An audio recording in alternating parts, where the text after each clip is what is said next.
Estamos voando para uma tweet de audiência, Zero Vegeta no ar, recebendo pela primeira vez um convidado palmeirense, né, aqui, que é o Thor Todo-Poderoso. Muito obrigado, Thor, por estar Eu que, agra- conosco. eu que agradeço o convite, Vegetinha, poder estar, vendo um jogo com o Alex, cara. Eu cansei de ir lá no estádio ver o Alex jogar, pra mim tá sendo um sonho. Eu só te boto na boa, né? É É, impressionante, né? realmente. É quase que um nível assistência Alex, um nível assistência Zico. Mas eu aprendo com os melhores, né? Pena que quando eu tava aprendendo, eu me aposentei para fazer esse negócio aqui. E que bom que eu tenho grandes Verdade. amigos. A verdade é essa. Alex, seja muito bem-vindo. Que prazer falar com você novamente. Obrigado, Vegeta, o convite. É um prazer estar contigo. É uma pena, né, que você se aposentou tão cedo, com língua de sogra, palhacinho, essa coisa toda. A gente perdeu aí de te ver um pouquinho mais jogando. Pois é. O Evaristo é que falava isso do filho dele. Vou dar pro filho dele, Evaristo Macedo, né? Aquela figura. Teu filho, que eu não lembro o nome dele. Joga bem, Evaristo. Foi jogador? Jogou muito bem, até os 2 meses. Fez uma carreira É, incrível. Depois ele parou. para cedo. Parou cedo. Com 2 meses. Bora. Então, é Morumbi. Lembra bem desse jogo, Alex? Lembro bem. Momento complicado da eliminatória e o time reverteu em cima de uma Argentina muito forte. Lembro de alguns detalhes do jogo, sim. Boa, a galera participando com a gente no chat. Divulguem a live, né? Desse momento histórico com esse craque, com essa lenda. Alex. Vamos lá, que tava com a 9, o que é absolutamente esquisito. Vou dar play, hein? Soltei, libertei. Lateral direita 2, substituindo o Cafu. Antônio Carlos, número 3, o capitão do time. Roque Júnior com a número 4. E Roberto Carlos, número meia dúzia. No meio campo, Emerson, que volta depois de cumprir suspensão por cartão amarelo. Com a número 5, Vampeta, número 8. Zé Roberto, número 11. E Alex, com a número 9. Na frente, Ronaldinho Gaúcho, número 7. E Rivaldo como atacante, mais pela esquerda, como ele jogou muito tempo no Barcelona. E jogando nessa função no Barcelona, foi apontado como o melhor jogador do mundo. Vamos lá. Bom, essa escalação aí surpreendeu muita gente. Já era a forma esperada na época. Você lembra mais ou menos isso? Lembro. O jogo anterior foi Paraguai e Brasil. E a gente perdeu em Assunção. E nesse dia, o Vanderlei utilizou o mesmo sistema. Só que no meu lugar jogou o Djalminha. E existe uma diferença básica entre mim e o Djalma, que é o seguinte: o Djalma era muito mais armador. E eu era muito mais um meia de chegada, eu entrava mais na área. E nós perdemos o Cafu suspenso, que ele substitui o Cafu pelo Evanilson, lateral por lateral. E na do Djalma ele faz essa substituição, tira o Djalma e me coloca para o que os caras de hoje chamam de falso 9, né? Porque a Argentina jogava com uma linha de 3 zagueiros, porque o Zanetti e o Sorin saíam demais. Então a ideia do Luxemburgo no dia era fazer com que o Gaúcho e o Rivaldo colocassem em dúvida essa linha de 3, colocassem em dúvida o Sorin e o Zanetti para sair. Então não era surpresa não, porque a gente já tinha feito na partida anterior, só que infelizmente naquele dia não tinha dado certo. E nessa noite no Morumbi funcionou bem. A gente conseguiu vencer de uma maneira legal. Havia uma expectativa grande também. Primeiro, eu não dei o parabéns pro Thor que ganhou o título ontem, né? A Tríplice Muito Coroa aí. obrigado. Parabéns aí. Obrigado. Tem um monte de rubro-negro chorando, reclamando, falando que não é Tríplice Coroa. É Tríplice Coroa sim. A do Cruzeiro é também. Temos aqui um É. convidado que representa isso. Temos um de Flamengo, um de Palmeiras e um de Cruzeiro. Tá ótimo. Hoje o Alex vai ser Cruzeiro para representar a Tríplice. Mas assim, Djalminha e Alex, jogadores do Palmeiras. O Roberto Carlos, passagem pelo Palmeiras também. O Sim. Roque Júnior, Palmeiras. Tinha uma base Antônio muito. Carlos. Antônio Carlos na zaga. Rivaldo O também. César Zé Sampaio Roberto. que Zé vai Roberto passou entrar. depois, né? O Esse quase Djalminha, todo mundo aí. antes também. Então, assim, uma base forte do Palmeiras Parmalat. Boas memórias, ô Thor? É melhor que esse atual? Porra. Cara, era diferente, né? Eu acho que pela primeira vez, talvez o Palmeiras tenha esse gostinho de ter a molecada da base, que é um negócio que a gente não tem, assim. Então, pra mim, pelo menos, é muito especial. Então, eu vejo, tipo, um Gabriel Menino. O Gabriel Jesus talvez seja o case mais recente de sucesso. Você sente aquele negócio, tipo, mano, eu peguei esse moleque no colo, sabe? Eu via a base, eu ia nos jogos da Copinha, eu vi esse menino surgir, então é um gostinho diferente, assim. Mas eu acho que em termos de nomes, eu acho que o Parmalat eram bem melhores, né? Não tem nem como a gente... Pô, o Antônio Carlos, quando veio pro Palmeiras, foi lá em 93, se não me engano, ele vem de uma ótima temporada do São Paulo, então, sabe assim, já eram pessoas consolidadas, né? O Palmeiras hoje não tem condição de fazer esse investimento, então tem que apostar muito na molecada e com contratações mais certeiras. E só aproveitando, Vegetinha, o Alex, a gente tem muito na cabeça... a sua parceria com o Luxemburgo no Cruzeiro, mas ela vem posteriormente, né? Então, acho que era uma das primeiras vezes que você estava atuando com o Luxemburgo, foi na seleção, né? Boa pergunta. Não, minha história com o Vanderlei é a seguinte, eu era jogador do Curitiba em 96, 97, e o Vanderlei era treinador do Santos. E eu tô surgindo ali na seleção de juniores. Minha geração jogou o Mundial da Malásia. E naquele período eu estava me destacando e vieram até o Curitiba para contratar. Peraí! Cacete, esse momento, você quer que tá falando nesse momento? Falando no Mundial da Malásia, quando o cara faz Mundial da Malásia, Argentina. Vem pro Morumbi, pô. Então, mas aí eu já conheci o Vanderlei.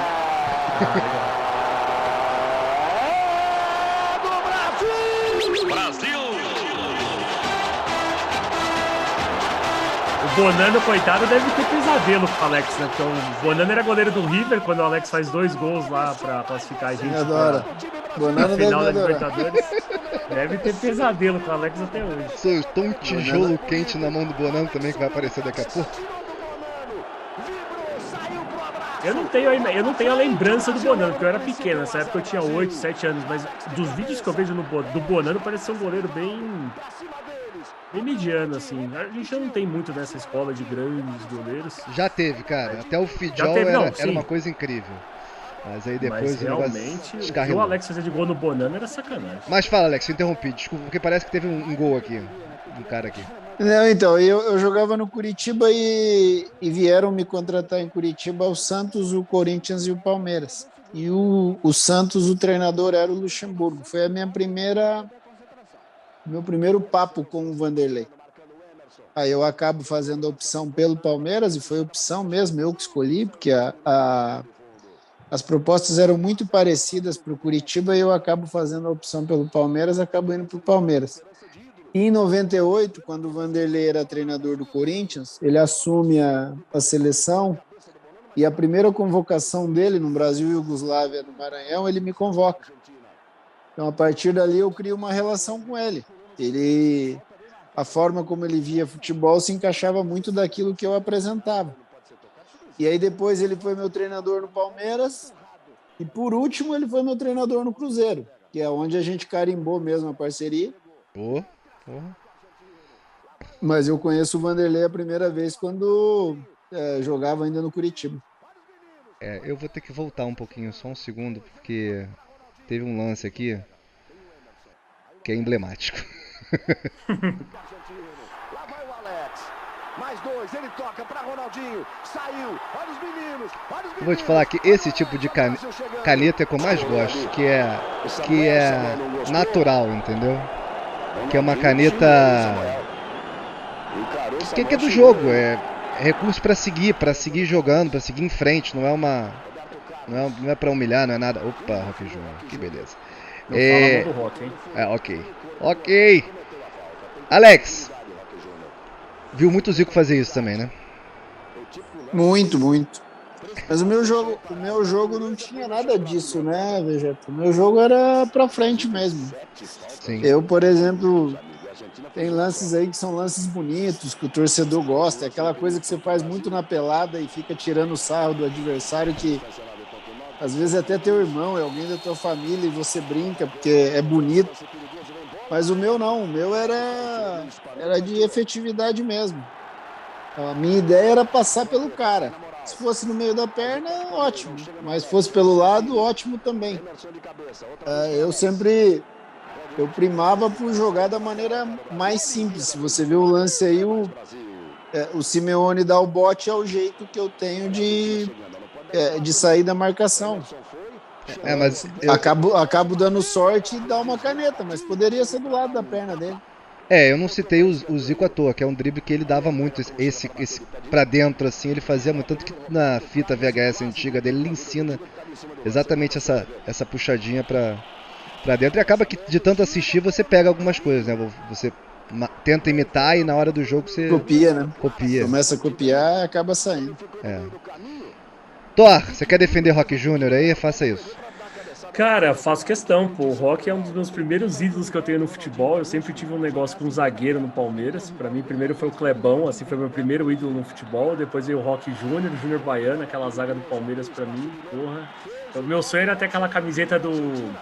Ai, qual que era a banda? Do Chiclete com Banana que eles usavam na Libertadores. Puta, quando eu era moleque eu só queria ter aquela camiseta, porque o Júnior Baiano fazia o gol e metia a camisa pra fora. Pô, eu sou apaixonado por zagueiro no Palmeiras. Tanto é que depois de grande eu fui gostar do Nen. Não sei se vocês lembram, o Nen, zagueiro do Palmeiras, jogou também. Sim. Porra, eu era apaixonado no Nen. Eu tenho umas 3, 4 camisas do Nen, que eu acho que nem ele tem tanta camisa dele, só eu tenho. É surreal isso. Então, pô, não fala mal do meu Rock, cara. Ok. Participação aqui do Rodrigo Santiago, Diego Santiago do FR, grande Alex, o Robson da equipe mandando aqui, Alex jogou muito. Outro jogo que gosto muito dele é da Argentina, no pré-olímpico, um clássico, né? O Black Jackal 09 botou Capitão com K, deve ser da Turquia. O Filma _ RJ, tudo no chat, tá? Alex, como você lida ou lidava com a crítica que você era vagalume em campo? Uma boa questão que a gente já discutiu fora do ar, Alex. Pô, essa é ótima, né, cara? A questão é a seguinte, o cara fazia essa análise, muitas vezes fazendo um jogo pelo tubo, e eu tinha uma forma de jogar que quem via no estádio e visse na televisão era diferente. Então, para mim, foi difícil, cara. Foi difícil porque acredito que tenha me atrapalhado bastante naquele período. E o mais louco, Vegeta, que eu já te falei isso, né, várias vezes, quando acabava o ano, e aí você vai fazer um balanço, você vai ver os números, a minha participação era muito efetiva. Né? Entendeu? Então é assim, eu perdia na artilharia pro Oséias. Perdia pro Paulo Nunes. Mas aí, por exemplo, se juntasse a participação de passe para gol, junto dos gols eu dominava, eu era, nas estatísticas eu era um dos primeiros. E existia uma coisa que é duro, depois eu até fui para televisão agora, depois que eu parei de jogar, e você vê a força que tem a televisão, né? Às vezes o cara emite uma opinião, aquela opinião fica verdadeira, mas depois de 99, eu comecei a ter o entendimento do que era preciso. Às vezes é preciso você mentir para os caras, sabe? Tem muito jogador que faz isso muito bem. A bola tá saindo, dá um carrinho na lateral, aí faz um gol qualquer, comemora igual um louco. Então esse tipo de coisa às vezes chama muito mais atenção do que você jogar. E o que eu falei agora há pouco, meu jogo era simples, né, cara? Eu não driblava ninguém, eu não pegava a bola e não saía fazendo coisa que chamava atenção. Meu jogo era simples, era pegar, tentar passar bem, tentar chegar na área, tentar achar os meus companheiros, e isso durante muito tempo era colocado como pouco participativo. Muitas vezes eu ouvi os caras falando assim, pô, o Alex é frio. O cara nunca tinha me visto, o cara tava vendo da casa dele, nem no estádio às vezes ele tava, era tubo da rede de TV que ele trabalhava, porque televisão era algo muito forte na época, rádio era algo muito forte na época. Sim. Mas isso, cara, foi legal que eu pude aos poucos ir apagando, porque realmente o meu início era irregular, e a partir de 98 a minha carreira foi muito regular. Entendeu? E os números mostram isso. Teve uma coisa que você falou pra mim em off também, que eu acho que é importante, você continuar jogando e por exemplo, eu nunca mais esqueci disso. Isso é uma coisa que o Pet chama muito também. Às vezes você não tá bem num jogo, mas você é decisivo e você, cara, se você é substituído, o time perde, sabe? Às vezes você não tá bem no jogo, mas você é o cobrador de pênalti oficial. No Palmeiras tinha 800 pessoas pra bater pênalti, 800 pessoas pra bater falta. No Cruzeiro, você virou o cara do time, né? Pra tudo, né? Isso acontece da seguinte forma. Existe um jogador muito participativo, não era o meu caso. Sim. Aquele jogador que toca na bola 400, 500 vezes. Não era o meu caso. Por exemplo, uma das coisas que eu sempre achei muito engraçada é que o pessoal fazia um comparativo entre mim e o Ricardinho. A gente não tinha nada a ver um com o outro. Aliás, nem ocupava o mesmo espaço do campo. O Ricardo era muito participativo. O Ricardo era um cara assim que tocava na bola 300, 400 vezes no jogo. Só que terminava o ano, o Ricardo tinha feito 8, 9 gols, eu tinha feito 25. Então eu era um jogador efetivo, de pouca participação, mas eu era efetivo. E aonde que muda? Onde muda muito a maneira como você é analisado? Eu no Palmeiras, por exemplo, e isso eu não estou falando ao escuro, porque isso, como eu gosto muito de estudar, isso eu já fiz. Eu joguei 200 e poucos jogos com a camisa do Palmeiras e o meu percentual de terminar os 90 minutos é muito pequeno. Na Libertadores, por exemplo, de 99, eu termino jogando apenas o jogo do River Plate. Os outros jogos todos ou eu estava no banco ou eu era substituído. Porque o Filipão, na época que era o treinador, ele acreditava muito nessa substituição. E por que eu digo nessa? Porque era a minha saída. Eu saía. Ou eu saía para o Euler entrar e deixar o time veloz, ou eu saía para entrar ou o Galeano ou o Rogério. O Filipão também rodava ali entre o Rogério e o Galeano. E aí, por exemplo, quando a gente coloca o Cruzeiro nessa história, o Vanderlei simplesmente confiava em mim. Ele não me tirava.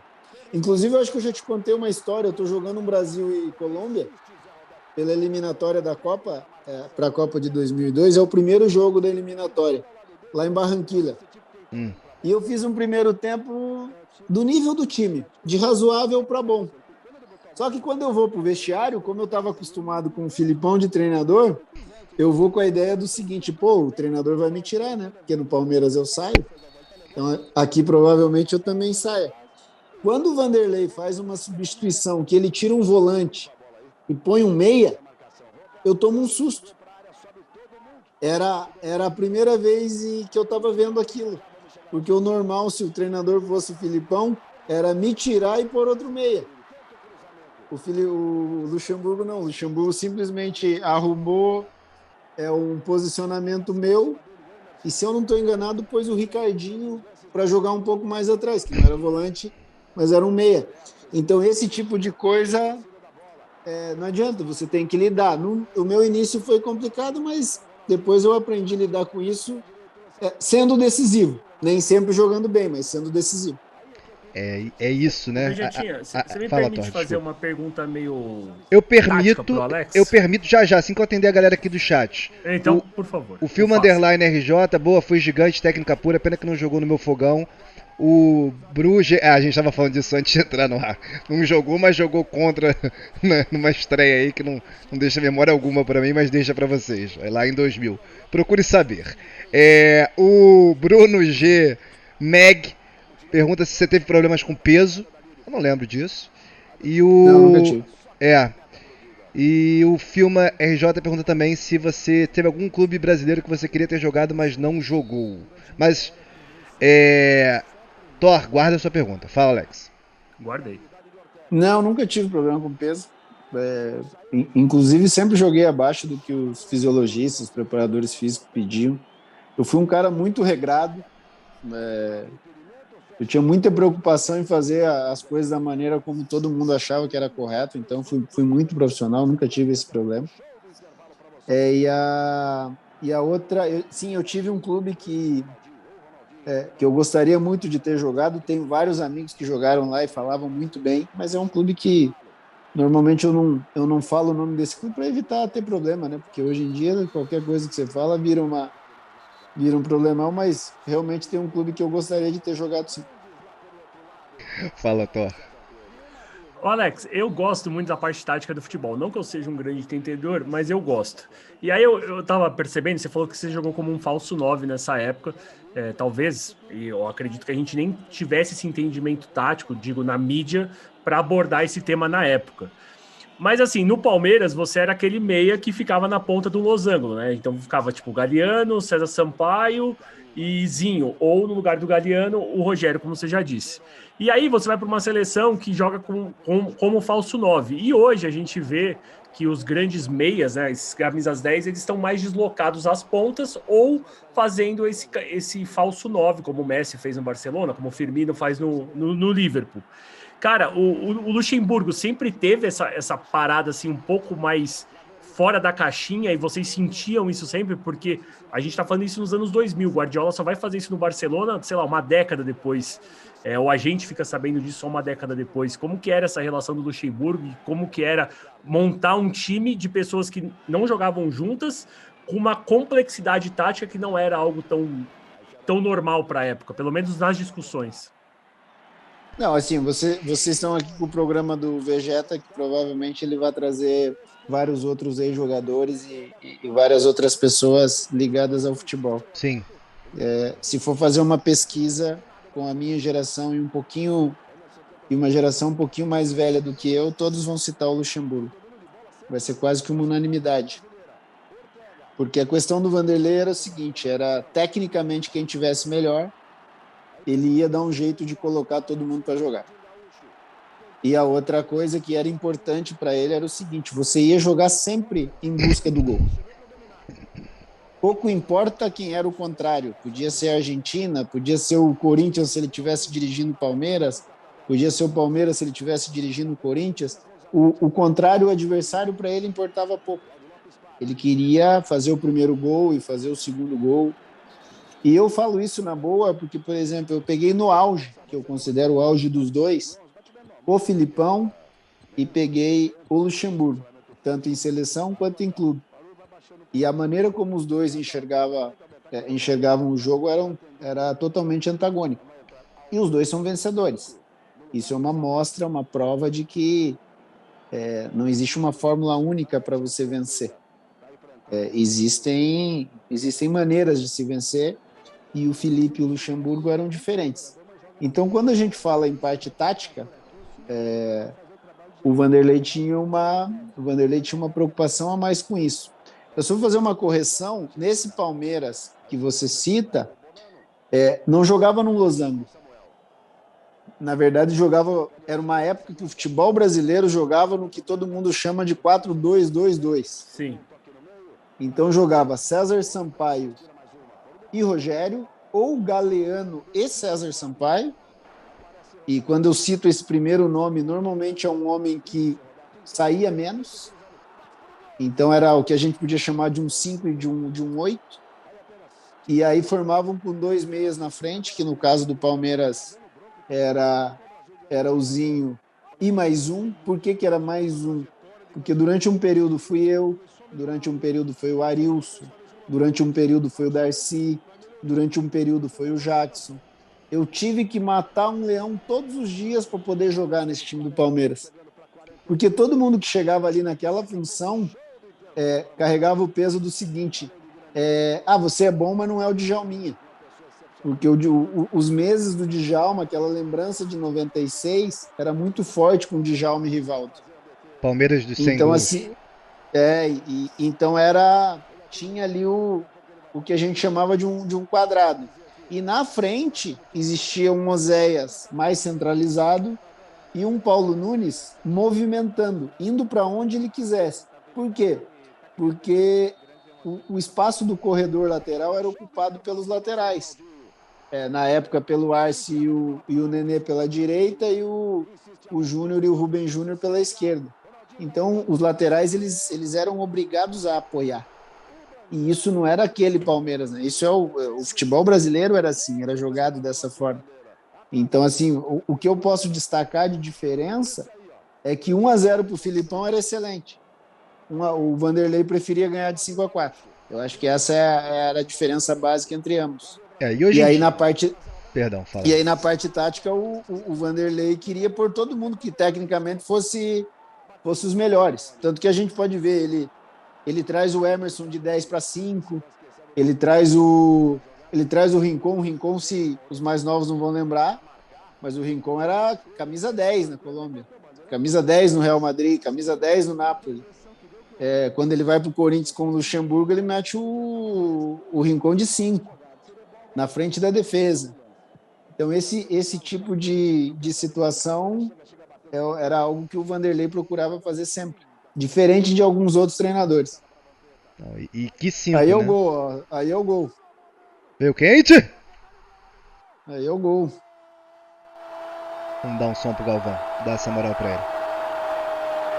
Imagina o Bonano vendo o Alex já armando o chute. Ele já fala, ferrou, velho. Ferrou, não tem o que fazer. Isso aí já é sei como pós-Libertadores já, ele já sabia como é que era. Já sabia. Isso aí é o Alex representando o Mengão na seleção brasileira. Isso que é importante citar. Não, aí eu era jogador do Palmeiras. É porque eu lembro bem disso aí, porque depois eu vou pra Itália, depois eu vou pra Olimpíada, depois eu volto pro Flamengo. Eu jogo a Olimpíada como jogador do Flamengo. Olha o gol da Argentina, logo foi logo depois. Passe do Crespo.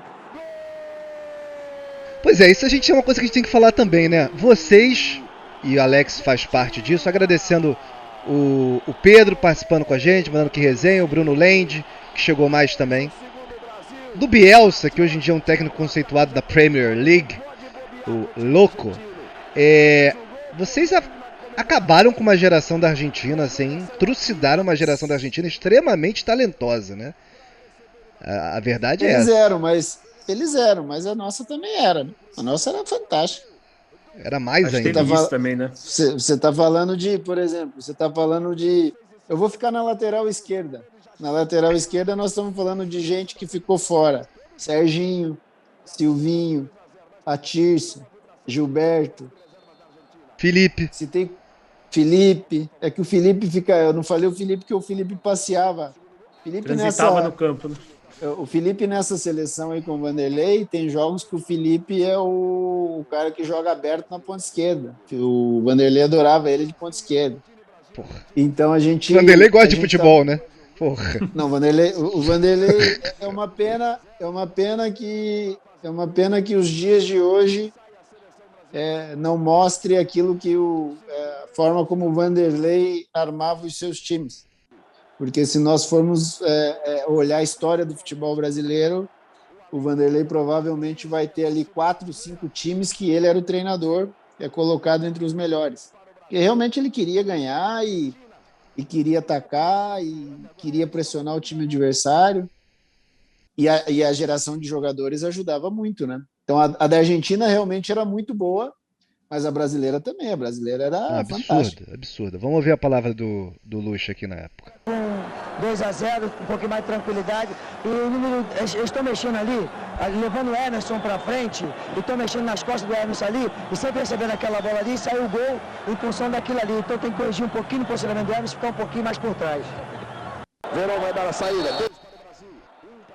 Eu acho que é isso, né? Para um Crespo a gente tinha um Ronaldo, para um Ortega a gente tinha um Ronaldinho, para um Riquelme a gente tinha um Rivaldo, para um Sorinha a gente tinha um Roberto Carlos. São vários. Sabe o mais louco, Vegeta, dessa história? É o seguinte, Você desarmando o Verão, que é o mais louco dessa história até aqui. Eu sou salonista, né, velho? No 1 para 1 era difícil passar por mim. É que os caras não olhavam isso. É que era mais fácil. E assim, uma coisa que é legal é o seguinte, futebol era picotado, né? Então as pessoas olham, o fulano ataca, o fulano não defende. Então tem... Esses dias eu tava vendo um vídeo que os caras me mandaram de um Palmeiras e Boca Júnior, no qual eu tenho mais desarme do que passe. Mas aí não era relevante falar a respeito disso. E o mais legal dessa geração, que eu acho, é o seguinte: é você olhar não quem tava, é você olhar quem não tava. Putz, é isso. Quem não tava tinha muita qualidade. É isso. Tinha um jogador que ninguém lembra. Pouquíssimas pessoas falam do cara. Ele jogou um tempo no Santos, ele jogou um tempo no Vasco, jogou um tempo no São Paulo, chamado Wagner. Sim, Wagner Caneta. Ele jogava de tudo, de ponta esquerda, de centroavante, de meio campo. Ele foi o único cara que eu vi jogar de camisa 10 de lateral direito no Vasco. Ele era de uma qualidade absurda. O cara jogava muita bola. E, de repente, ele não tinha chance, às vezes até propriamente dentro do clube. Na seleção, não lembro se ele foi na seleção, foi bem pouco. E aí, por exemplo, você vai para o ataque, você pega, por exemplo, o Jardel. Jardel era, sei lá, foi 3, 4 vezes artilheiro do futebol europeu, chuteira de ouro do futebol europeu. E na seleção brasileira ele deve ter jogado muito pouco. Elber, um dos grandes do Bayern de Munique, amoroso artilheiro em 4 países, quer dizer, era louco. Você vê, 2002 o Brasil é campeão do mundo com o Baixo sendo artilheiro do Campeonato Brasileiro. Então isso aí, a Argentina realmente é fantástica, geração muito boa. É uma geração que junta aí uns caras um pouco mais velhos, que ainda... Você pega nesse time aí, nesse jogo, se eu não estou enganado, o Sensini está jogando na zaga. Tá, Sensini, Samuel e Ayala. Então, são 3 gerações, porque o Ayala é da geração da Olimpíada de 96. Isso. E o Samuel é da minha geração. Samuel, eu acho que é 77 ou 78. Sim. Então, assim, é duro. Eu, por exemplo, quando eu chego na seleção, eu ainda pego Mauro Silva, Dunga, Bebeto, Aldair, quer dizer, juntou uma geração de 90, esses caras jogaram Copa de 90. Eu peguei na seleção um cara que jogou a Copa de 86. Miller. Então, Olha o gol. Peguei o Miller. Precisamos falar sobre Vamp. Não, esse jogava demais.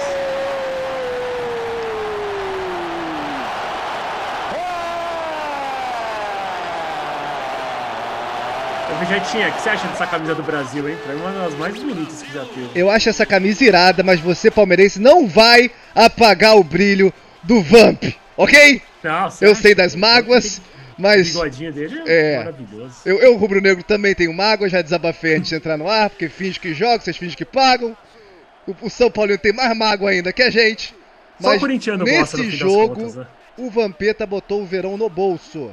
Foi um duelo X1, Vampeta e Verón, foi sacanagem. Eu não sou corintiano e eu vivi o auge do Vamp. O Vamp jogava demais, jogava muita bola. Jogava demais mesmo. Assim, a seleção de 2002, ela começa a ser construída em 99. Vários jogadores que participaram da construção ou acabaram na reserva de 2002, ou acabaram até não indo. Devido a isso tudo que a gente está conversando aqui nesse período. A maneira do Felipe olhar era diferente do Luxemburgo olhar o jogo. Talvez nessa o Vampeta tenha até também perdido o espaço dele, mas a qualidade que esse cara tinha era assustadora. O Vampeta jogava muita bola. Tá tendo um duelo frenético também entre Samuel e Ronaldinho. Ronaldinho falou belas palavras pro Samuel. Samuel já ameaçou toda a família do Ronaldinho também. E havia uma expectativa muito grande sobre essa dupla. O Galvão falou direto no jogo, Ronaldinho e Alex, os meninos do Brasil. Os meninos de um pré-olímpico que eu acompanhei e torci tanto, acho que o Thor também, né? Que é aquele de 99. Eu era pequeno, mas eu com certeza assisti. Não, mas os meninos jogaram bem, porque a gente jogou junto um pouquinho da Copa América de 99, jogou junto o pré-olímpico de 2000, jogamos muito junto a Copa das Confederações de 99, que a gente perde a final para o México. Jogamos vários jogos da eliminatória. E era divertido, porque a gente era bem entrosado, jogava bem, se juntava bem com os outros que vinham, com o próprio Rivaldo, com o próprio Zé. O Emerson, que a gente fala pouco, jogava demais. Então, assim, a geração era uma geração de muitos bons jogadores, né? A gente vai fazer já o exercício, eu quero que vocês comecem a pensar. Assim que acabar, a gente vai fazer rapidamente isso, que é o exercício de montar a seleção dessa geração aí que não foi pra Copa. Já que o Alex é o jogador mais citado como injustiçado de não ir pra Copa, a Tayane falou isso aqui. E eu queria até saber do Alex se ele esperava esse tipo de reação quando ele parasse de jogar. E porque é muita gente muito boa, que nem ele falou, e ele, de longe, né, Thor? Disparado é o mais citado entre todos em resenha de injustiçado de não ter ido pra Copa.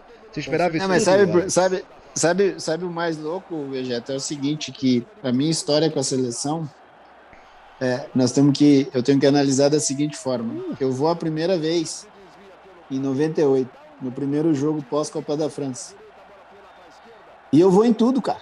Eu vou em amistoso, eu vou em pré-olímpico, eu vou em Olimpíada, eu vou em eliminatória, eu vou em Copa América que ganha, eu vou em Copa América que perde. Aí chega na Copa do Mundo, o treinador não me leva. Ah, então é por isso também. Ele leva... Porque, por exemplo, eu vou citar o exemplo do Ricardo, e não estou fazendo um comparativo com o Ricardo, longe disso, porque eu já falei que nós ocupávamos espaços diferentes no campo. Mas o Ricardo joga 2 Copas do Mundo, e se você for pegar os números do Ricardo de participação, de convocação e de jogos, talvez não dê a metade dos meus. Sim. Então, assim, o que muda a minha história relacionada à seleção é a opção que o Filipão faz em 2002 e me deixa fora.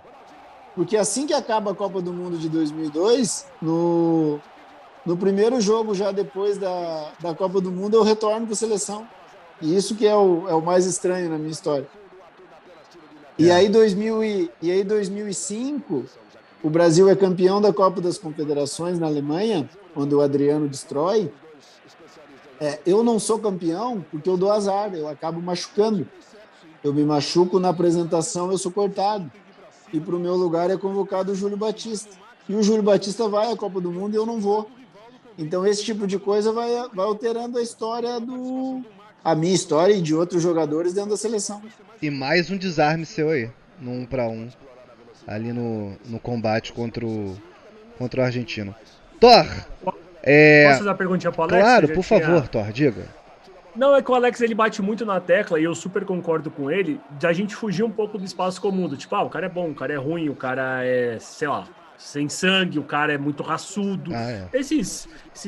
Essas caixinhas que a gente coloca o jogador de futebol, que eu acho uma besteira. E o Alex sofreu muito com isso na carreira, né? E eu entrevistei recentemente o... Caramba, como é que ele chama? O Léo Miranda, que para mim é um dos melhores jornalistas que tem hoje em dia no que se tange a tática e esquema de jogo. Ele falou algumas coisas e ele chegou à conclusão que era o seguinte, ele falou assim, Thor, não tem como mudar assim, essa nossa visão talvez um pouco míope do futebol. A gente vai acabar sempre ficando nos estereótipos porque sempre foi assim. Desde os primórdios do futebol, desde que a gente tem futebol no Brasil, a cobertura ela é uma cobertura rasa. Eu não sei se eu concordo com ele. Eu acho que estão surgindo veículos, estão surgindo pessoas que estão pensando um pouco fora da caixa. Eu queria saber um pouco do Alex, o que ele pensa disso, já que ele é um cara que claramente tem essa visão e está tentando trabalhar no futebol com essa visão. E já emenda na pergunta do Filme RJ, que pergunta se o Ronaldinho Gaúcho foi bem na seleção ou deixou a desejar. Eu já vou falar de cara que eu acredito que deixou a desejar, pelo potencial que ele tinha. Mas fala, Alex. E eu tenho uma história boa para falar do Ronaldinho na seleção também, depois eu emendo. Então, eu vou começar pela do Ronaldo. A expectativa que se cria no Ronaldo era a expectativa que ele tinha no Barcelona. Só que se nós olharmos o Ronaldo, quando ele seria o protagonista da seleção, a carreira dele começa a ter baixa. Porque se nós olharmos o Ronaldo, quando o Ronaldo chega na seleção, os protagonistas são Ronaldo Fenômeno e Rivaldo, que comprovam na seleção, jogam de uma maneira brilhante. E na hora do momento do protagonismo do Ronaldo, que eu acredito que fosse 2010, a carreira do Ronaldo já não é mais a mesma nem dentro do clube. Relacionado ao futebol, eu vejo o seguinte, cada um vê futebol da maneira como deseja, da maneira como quer. Tem gente que gosta de um futebol onde o time dele é mais sólido, é mais fechadinho, joga mais no contra-ataque. Tem o cara que gosta que o time dele ataque, que o time dele vá para frente. Agora tem uma coisa que eu acho que serve para qualquer um. Quem gosta de um time mais equilibrado, quem gosta de um time que ataque mais, que é o seguinte, tem coisas que tem que ser respeitadas. Então eu, por exemplo, eu não curto mesmo essa ideia de que futebol é igual no mundo todo, porque não é. Futebol, na verdade, é mais uma situação daquilo que você tem como sociedade, como parte cultural. Jamais eu vou entender que o futebol brasileiro é jogado no Rio de Janeiro com uma expectativa carioca seja a mesma expectativa que o Brasil de Pelotas tem no time dele. Se você bater um escanteio curto no interior do Rio Grande do Sul, o cara vai ficar chateado, porque o zagueirão dele veio lá de trás, ele quer uma bola na área, para que o cara cabeceie. Essa coisa do jogo curto com o goleiro, para muitos é legal, para outros não é legal. E uma coisa que é importante, que a gente fala muito pouco disso, e eu, sinceramente, eu não sei quando é que isso começou, mas é quando o cara fala assim, o fulano deu um nó tático no Beltrano. Cara, aí foi um escorregão, foi um gol a 1 minuto.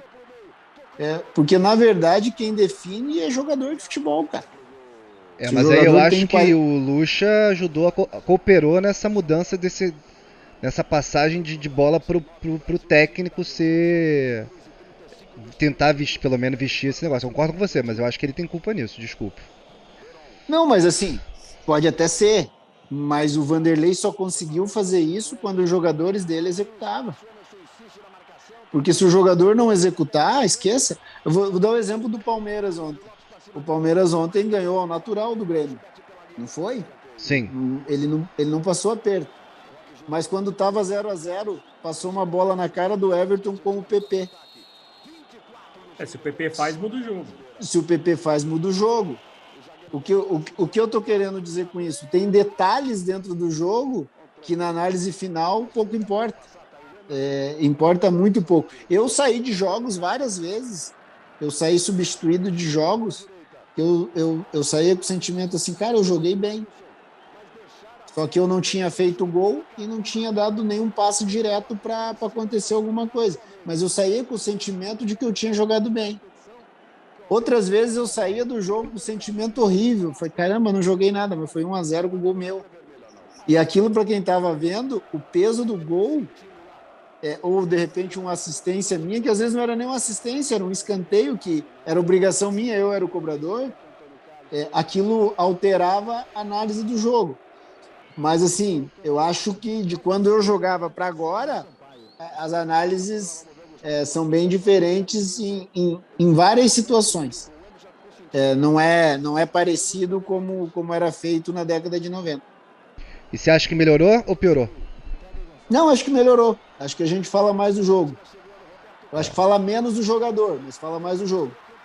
Eu concordo. Eu lembro que você pegou essas duas épocas. A gente até discutiu isso quando você participou lá do bom canal Zico 10. Inscreva-se lá também.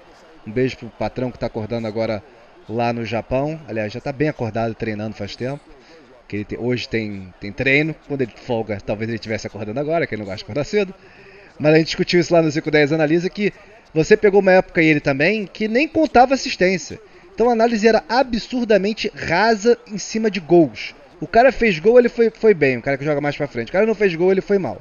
E tinha uma coisa que era nota de jornal também, que era uma coisa absolutamente cruel. O cara dava vida, desarmava todo mundo, passava, sei o quê, mas é um atacante que não fez um gol. Nota 4. Então era bem mais pesada assim, a crítica, e rasa, consequentemente. Não, cansei de comprar o lance, tava assim, não foi bem, errou passes, mas fez o gol da vitória, nota 8. Porra. Tipo assim, eu entendo, mas né, é meio forte isso. Ó, você vai ser substituído, Alex, agora, pra entrada do César Sampaio, mas aos 28 do segundo tempo. Ó, o Marcos do Atlético aí, do Flamengo, fazia gol pra caramba, Corinthians, pela madrugada. E vai ter uma reação da torcida assim, não muito amistosa, né? O Ronaldinho demorou pra tomar esse cartão também. Ele e Samuel. Olha a cara do Samuel de feliz com o Ronaldinho. O Samuel também largou o braço ali no Ronaldinho. Eles estavam trocando. Ó a torcida. A torcida não aprova a substituição. Não aprovaria, pode ser alguma, né? Alex, Ronaldinho Gaúcho, os meninos do Brasil no coração da torcida. O Luxemburgo tira, coloca o César Sampaio, a torcida que estava lá dele se revolta. Se revolta a torcida com a alteração, a saída de Alex para a entrada do César Sampaio. O que estava tudo festa, o torcedor já se invocou, mas basta partir para o ataque e fazer uma outra boa jogada. César Sampaio no lugar do Alex. Já Falcão e Casagrande falam dessa substituição, depois que a bola parar aqui no ataque brasileiro. Rivaldo no meio de dois, falta em cima dele. Ronaldinho Gaúcho por lá. Também o César, olha o cruzamento. Simeone faz o corte de cabeça. 3 para o Brasil, para a Argentina. Recupera Rivaldo para o Brasil. Aí César... Tô esperando eles falarem o Falcão e o Casagrande. Será que eu cortei essa entrevista? Porra. Pera aí. Ainda Rivaldo, pé direito, não é o seu pra chutar no gol, Rivaldo. Não é o seu. Isso é um quadro que eu quero fazer também, mas enfim, no futuro próximo. Eu sou apaixonado também pelo futebol do Alex, eu acho que ele está jogando bem e a opção poderia ter sido a saída do Rivaldo, que ainda não jogou tão bem. Não foi pro ataque, melhorou na última partida, mas o Alex está fazendo uma grande partida junto com o Ronaldinho Gaúcho. Eu acho que tinha que deixar jogar, poderia ter tirado o Rivaldo e colocado o César Sampaio, que é uma boa alteração, mas o Alex eu acho que deveria ficar. E até uma questão, essa recuperação do amor da torcida, né?